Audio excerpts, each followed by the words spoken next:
Seorang ibu yang baru saja melahirkan dan divonis dengan status pasien COVID-19 sempat kabur dari Rumah Sakit Saiful Anwar Malang ketika akan menjalani proses isolasi mandiri.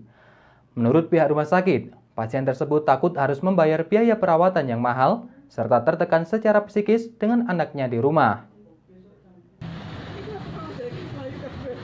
Inilah video yang direkam oleh warga sekitar Rumah Sakit Umum Daerah Dr. Saiful Anwar Malang dan sempat ramai di sejumlah media sosial. Dalam video ini nampak pasien tersebut keluar dari gedung pavilion rumah sakit yang kini memang difungsikan khusus untuk pasien virus corona. Nampak beberapa petugas dengan mengenakan alat pelindung diri lengkap mengejar pasien dengan berusaha merayu pasien untuk kembali. Menurut pihak rumah sakit, pasien tersebut merupakan pasien isolasi COVID-19 dengan status confirm COVID-19 pasca persalinan pada hari Minggu lalu.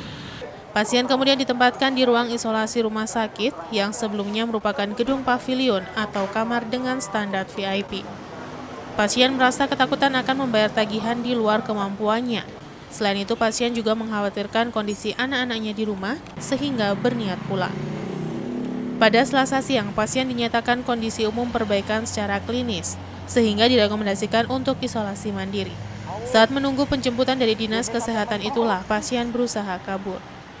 Kaburnya pasien sempat membuat keributan karena pasien sempat mendatangi gerombolan pengemudi ojek online yang berada di depan rumah sakit.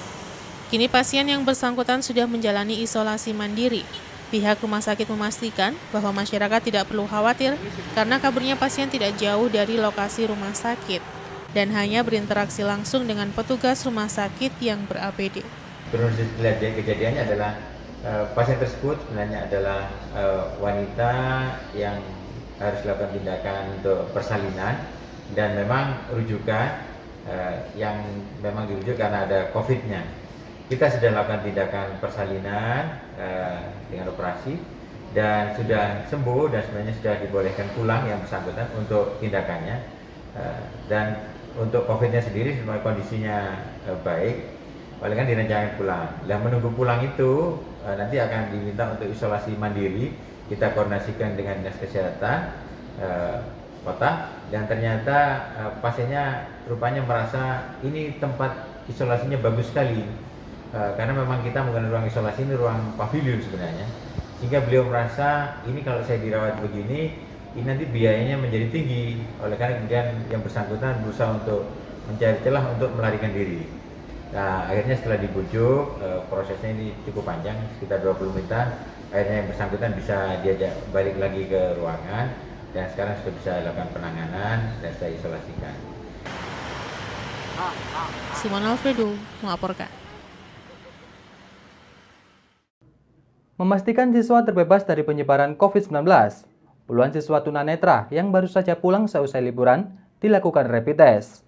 Dalam rapid test tersebut, tidak ditemukan adanya siswa yang hasilnya reaktif.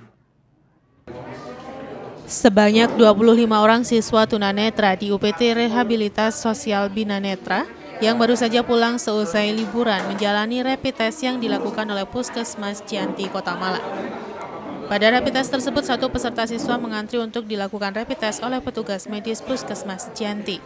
Rapid test terhadap siswa tunanetra ini merupakan gelombang pertama bagi siswa di sekitaran Malang Raya yang mulai kembali ke asrama di UPT RSBN Dinsos Provinsi Jawa Timur. Kepala Puskesmas Cianti Endang Listiowati mengatakan, rapid test ini merupakan yang kedua.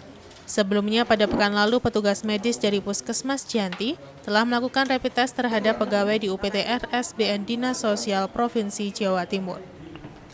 Sedangkan untuk siswa sendiri baru yang pertama dan rencananya akan dilakukan terhadap 100 lebih siswa di UPT RSBN yang saat ini sebagian belum masuk.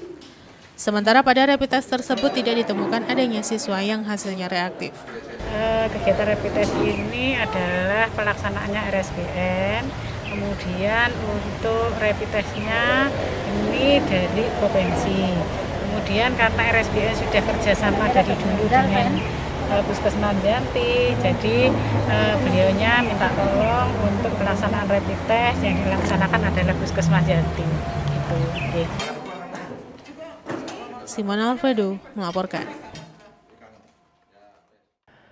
Pemerintah Kota Batu melalui tim gugus tugas percepatan dan penanganan COVID-19 hingga saat ini telah menerima pengajuan permohonan sejumlah 143 tempat wisata, hotel, dan restoran di wilayah Kota Batu. Sebanyak 143 tempat wisata, hotel, dan restoran di Kota Batu telah mengajukan permohonan dibukanya kembali tempat usaha ke tim Satgas COVID-19 Kota Batu. Dari 143 tempat wisata hotel dan restoran tersebut, sebanyak 90 tempat wisata hotel maupun restoran telah masuk dalam verifikasi untuk dibuka kembali sesuai protokol kesehatan COVID-19. Sementara dari 90 tempat wisata hotel dan restoran yang telah dievaluasi memenuhi standar protokol kesehatan, dan untuk 53 tempat wisata hotel dan restoran masih dalam proses kajian evaluasi dari Satgas COVID-19. Kepala PLT Dinas Pariwisata Kota Batu membenarkan dari 143 pengajuan yang terverifikasi memenuhi standar protokol kesehatan 90 dan sisanya masih dalam tahap evaluasi. Terkait beberapa tempat wisata hotel dan restoran yang telah dibuka kembali, jika dalam pelaksanaannya melanggar ketentuan protokol kesehatan dan terindikasi menyebabkan penyebaran virus corona, maka pihak pemerintah Kota Batu akan mencabut izinnya dan menutup kembali. Rencananya, pihak Satgas Percepatan Penanganan COVID-19 Kota Batu akan terus melakukan evaluasi kepada 53 tempat wisata hotel dan restoran yang telah mengajukan permohonan untuk dibuka kembali. Sampai dengan hari ini kurang lebih sekitar 142 ya. Kemudian kita sudah mengeluarkan rekomendasi 92 ya, termasuk Jatim Park 3 ini. Kita terus melakukan edukasi, mudah-mudahan di minggu ini tuntas semua 142 pemohon untuk dibuka kembali tempat wisata dimaksud. 90 pemohon yang di ACC ini termasuk hotel juga atau gimana? Termasuk hotel, termasuk destinasi, rumah makan ya, termasuk restoran ya. Itu sudah kita keluarkan rekomendasi dan sertifikatnya. Jadi ada sertifikat yang kita berikan sebagai bukti bahwa itu sudah melalui proses edukasi dan verifikasi. Yanto Yanjung melaporkan. Terima kasih Anda masih bersama kami dalam Info 7 Malang Raya. Tim Satuan Tugas Percepatan dan Penanganan COVID-19 Kota Batu melakukan survei tempat wisata yang rencananya akan dibuka kembali.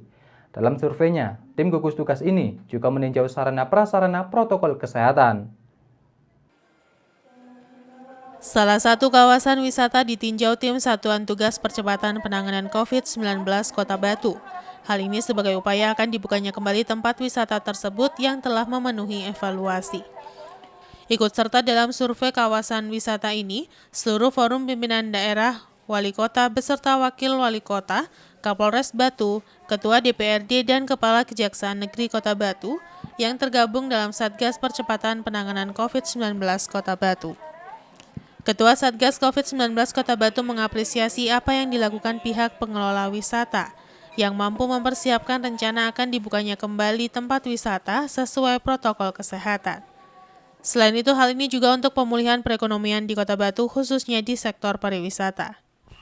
Dan untuk tempat wisata, hotel, dan restoran lainnya, hingga kini masih pada tahapan evaluasi menuju kebiasaan baru. Rencana pembukaan kembali kawasan wisata tersebut akan dilakukan 18 Juli 2020. Ini dalam rangka kita meninjau apa yang sudah diverifikasi tim, apakah memang layak untuk dibuka. Alhamdulillah ini sampai di ruangan isolasi sudah kita lihat dan sudah dilakukan persiapan dengan sangat baik sekali. Mudah-mudahan ini menurut manajemen Agustus. Saya bilang kalau weekend ini bisa, kenapa enggak? Karena masyarakat sudah banyak yang menunggu dan biar pemulihan ekonomi cepat terlaksana. Lah untuk hotel kira-kira ada 30-an ya mungkin Pak. 34. Nah, 34 hotel. Dan itu insya Allah ya sudah siap, yang belum masih banyak lagi. Yanto Yanjung melaporkan. Menjelang puncak kemarau, petani diimbau untuk lebih waspada akan ketersediaan air untuk lahan pertanian. di kawasan Selorejo Dau, volume air dam Kalisat mulai berkurang. Ketersediaan air untuk pertanian pada kemarau menjadi hal yang penting untuk menghindari hasil panen anjlok dan petani merugi. Menjelang puncak kemarau diperkirakan ketersediaan air untuk lahan pertanian akan semakin berkurang di beberapa desa di Kecamatan Dau, Kabupaten Malang. Hal ini terlihat di dam Kalisat Selorejo turunnya volume dan semakin kecilnya aliran air, karena di bagian hulu banyak dipergunakan untuk kebutuhan lahan pertanian, sehingga akan dilakukan sistem bergiliran seperti tahun-tahun sebelumnya. Menurut salah seorang warga menjelaskan, penggiliran jatah air ini diberlakukan ketika ketersediaan air semakin berkurang, sehingga petani masih bisa bertani sekalipun pada musim kemarau. Di lokasi terlihat aliran air yang semakin mengecil jauh dibandingkan ketika penghujan air meluap sampai ke lahan-lahan pertanian. Dihimbau kepada para petani untuk menanam tanaman yang tepat pada musim kemarau untuk menghindari kerugian akibat hasil panen tidak maksimal atau lebih parahnya lagi gagal panen. Setiap kemarau pasti ya kecil, soalnya di atas juga dipakai buat pertanian. Oh, di pertanian Pak ya. Ini ngalirnya buat kemana aja nih Pak? Ke desa lahan pertanian, ke desa Kedingkulan, Karang Tengah, terus Lo Andeng, Kalisongo. Ya, Kalisongo. Ya, kemudian Petung Sewu yang di sebelah itu. Iya. Yang dibawa yang ke sini ke Selorejo ada. Cukup apa enggak Pak kalau cukup apa enggak air segini Pak? Dibagi, nanti bergantian bergiliran. Oh, biasanya sampai berapa Pak dapatnya? Kadang-kadang kalau lagi kemaraunya panjang kan, kadang-kadang berapa hari baru dapat itu Pak? 3 hari biasanya, 3 hari 4 hari. Jadi 1 minggu dibagi 2 kali. Iwan Hikmawan melaporkan. Terima kasih Anda masih bersama kami dalam Info 7 Malang Raya. Akibat masih belum ada perbaikan, kerusakan Jalan Yosudarso, Bedali Lawang semakin parah. Jalan berkubang air hujan dan mengganggu pengendara yang melintas, baik roda 2 maupun roda 4. Jalan sepanjang kurang lebih 200 meter ini sudah mengalami kerusakan bertahun-tahun, tetapi masih belum ada perbaikan. Jalan alternatif penghubung Lawang dan beberapa desa di Singosari ini tidak pernah sepi dari aktivitas kendaraan. Baik roda 2 maupun lebih ini sangat mengganggu aktivitas pengguna jalan karena jalan berkubang air setelah hujan turun. Tidak hanya itu, masih belum adanya lampu penerangan jalan umum pada malam hari, membuat jalanan menjadi gelap sehingga aktivitas warga terganggu. Menurut salah seorang warga mengungkapkan ketidaknyamanannya dan terganggu dengan kondisi jalan yang masih belum ada perbaikan, sehingga harus lebih berhati-hati ketika melintas. Di lokasi terlihat cukup banyak truk melintas karena di jalan ini terdapat beberapa pabrik atau perusahaan yang aktivitas truk ramai setiap harinya. Sudah berapa lama? Udah 5 tahunan lah. 5 tahunan? Kurang lebih 5 tahunan lah. Dulu pas ada pembangunan tol, belum tersentuh ya perbaikan ini, jalan ini. Sampai sini toh kan perbaikan jalannya? Iya, sampai sini toh. Sampai sini toh ya. Jadi kalau musim penghujan kan kerusakannya juga semakin parah. Apalagi kayak gini kan ya? Iya. Harapannya ya seperti yang ini ya diperbaikin lah. Iwan Hikmawan melaporkan. Kolaborasi antar media Malang Raya, yaitu Radar Malang dan Batu TV, siap memenuhi kebutuhan informasi masyarakat setelah penandatanganan MOU oleh Direktur Radar Malang dan Direktur Utama Batu TV. Selasa, 14 Juli 2020, bertempat di Golden Tulip Holland Resort, Kota Batu. Dua media Malang Raya, yaitu Radar Malang dan Batu TV, siap berkolaborasi untuk memenuhi kebutuhan informasi masyarakat Malang Raya setelah Direktur Radar Malang Kurniawan Muhammad bersama Direktur Utama Batu TV Andri Hudiono menandatangani Memorandum of Understanding atau MOU Selasa 14 Juli 2020. Penandatanganan kesepakatan bersama ini dihadiri oleh manajemen dari kedua media. Diharapkan sinergi dua media Malang Raya ini bisa menjadikan Batu TV dan Radar Malang menjadi semakin maju. Kolaborasi dua media ini juga diharapkan dapat memenuhi kebutuhan informasi masyarakat dari berbagai segmen, serta menciptakan inovasi yang luar biasa. Direktur Radar Malang Kurniawan Muhammad menyampaikan, meski platformnya berbeda, diharapkan sinergi dua media ini bisa saling membantu untuk menumbuhkan semangat baru, menginspirasi dan mengedukasi masyarakat Malang Raya.